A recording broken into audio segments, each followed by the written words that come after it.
APSC, Albany, New York.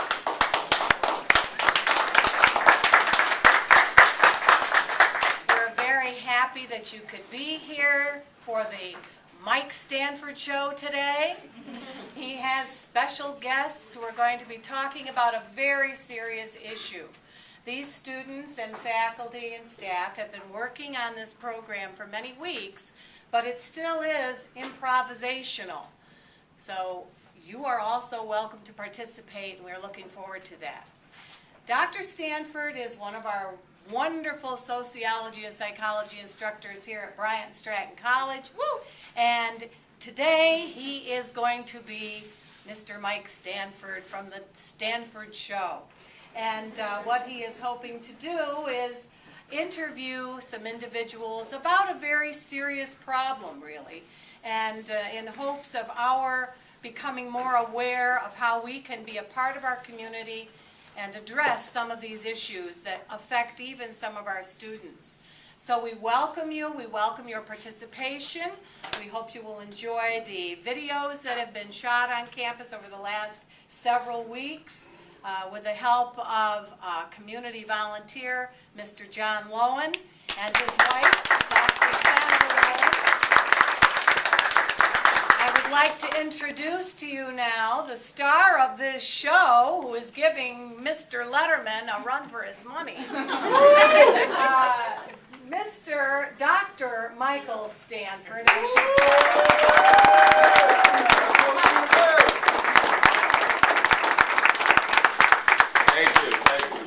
Thank you.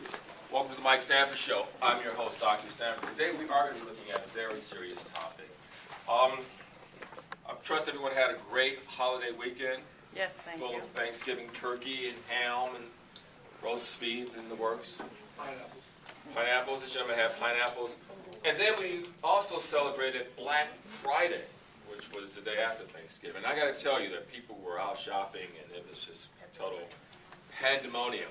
I happened to be on Central Avenue over the holiday weekend, and right over this mall, I guess, the Crossgates Mall. The Crossgates Mall there? Colony Center. That's Colony Center. And on my way out of the mall, I had stopped to pick up a few special effects, of course, for the Mike Stanford Show. And you can clap if you want. Thank you. And on my way out of the traffic, there was a gentleman. He had to be in his mid-30s, early 40s. He had a military jacket on, and he hadn't shaved in a while. And he had a sign, and he said, "We'll work for food and or money." And it was obvious to me that this gentleman was one of our soldiers who had just came back from the war. And I thought it was so ironic that all these people are driving, and they're trying to ignore this guy.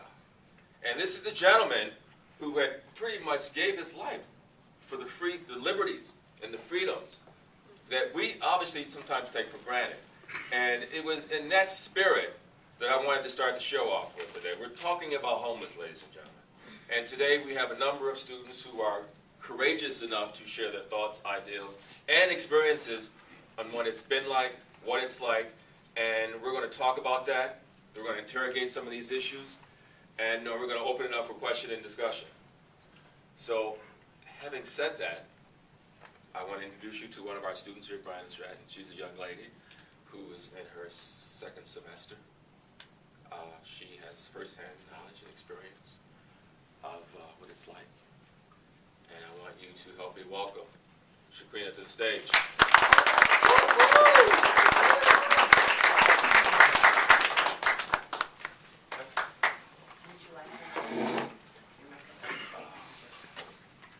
Can you guys hear me okay? Do I need the microphone?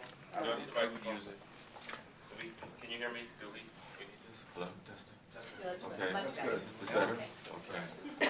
So, we're here today. We're talking about a very, very personal topic, and I would caution you to please turn off your cell phones and electronic devices just for the next half an hour, hour and a half or so.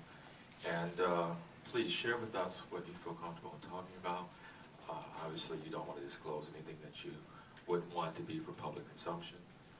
And so, hi. How you doing? I'm fine, yourself. Good. I understand that you've had some direct and or experimental experience with homelessness. Do you feel like sharing? Can you share? Yeah. I've been homeless ever since my senior year of high school. We've been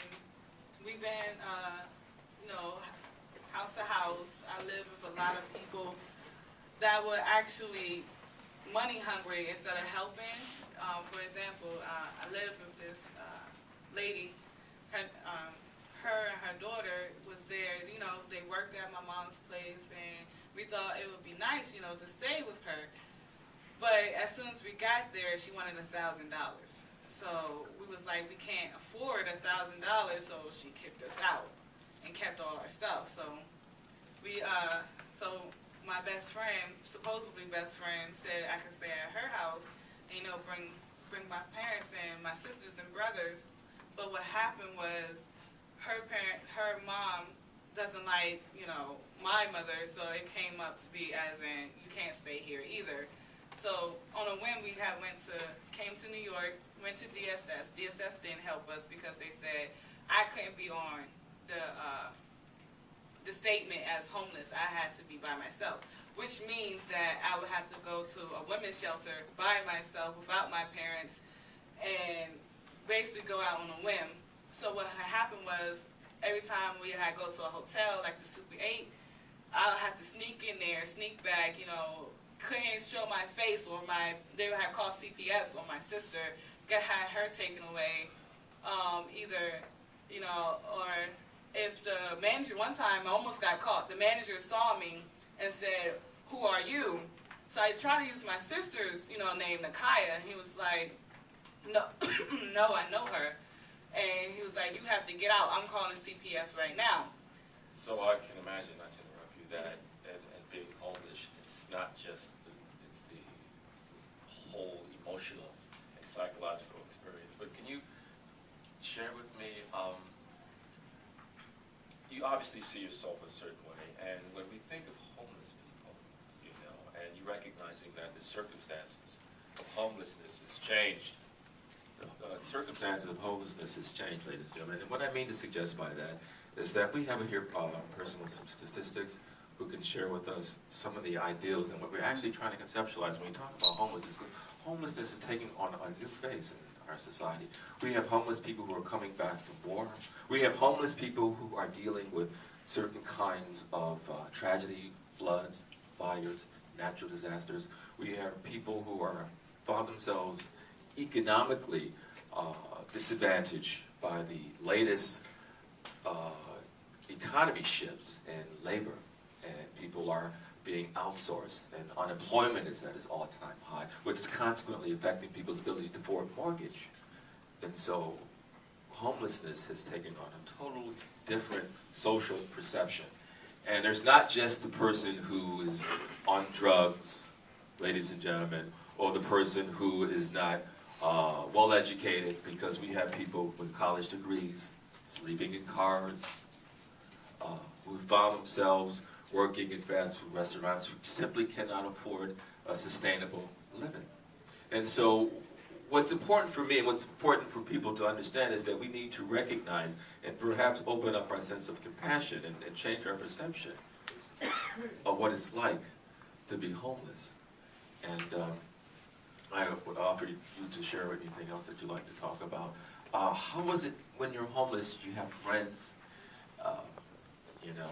who see you, how society views you. How do you deal with that? I mean, obviously you see yourself as a very proud young lady, very beautiful person, and yet you're involved by these circumstances. How do you recover? How do you maintain yourself in terms of your self-image? Can you just mention something like that, please? Well, I really didn't have friends. Like, they actually turned their back on me and said, You're kidding. No.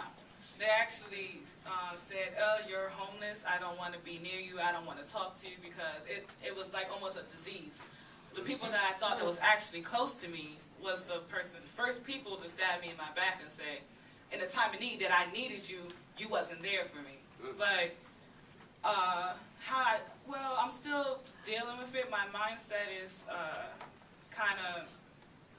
I still, because right now, we had just found a house, but I still feel homeless in that house. Like, I still feel like this can be taken away from me at any day, so I'm a type of person, I'm not going to make myself comfortable. because I'm used to being uncomfortable in a place, so I'm not comfortable. That's how I deal with everything now. That's very interesting. You talk about feeling uncomfortable. I would imagine when, particularly as a student, you have to realize that one of the largest percentages of one of the reasons why students don't do well is because they live transient lives. And when you're homeless, you're not leaving your house from the same location every day. One day or 1 week you're staying with a friend. The next day or next week you're staying with a significant other. The next week you're in a public shelter or a hotel. And so it's difficult to have a consistent regimen that's required to be successful here at Bryant and Stratton. And so I'm also inviting this institution and others who are out there to recognize that we recognize some of the challenges and life circumstances that you're dealing with in your attempts to make a difference. And we certainly applaud her. Can you give it up for her?